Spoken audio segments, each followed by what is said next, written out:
हे झाड पाहिलं आहे का? हे आहे काळी मैना. ही काळी मैना खायची असेल तर भोर, आंधरमावळ, महाबळेश्वर, प्रतापगडकडे अशा बऱ्याच ठिकाणी आपल्याला करवंदाची झाडे दिसतात. आता या सीझनमध्ये ती करवंदे छान पिकलेली असतात, पण काढून खायचे फार अवघड, कारण त्याला काटे असतात, हात चिकट होतात. या सीझनमध्ये आपल्याला विकत घेऊन खायला पण मिळते.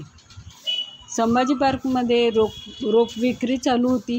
तिथं मला दिसलं एक करवंदाचं रोप. मी ते आणलं आणि दाराच्या बाहेरच लावलं. आता ते छान मस्त आलं आहे झाड. आणि आता हे बघा, त्याला छान करवंद आलेली आहे. ती करवंद बघून मला इतका आनंद झाला की काय विचारूच नका. बघा माझं करवंदाचं झाड.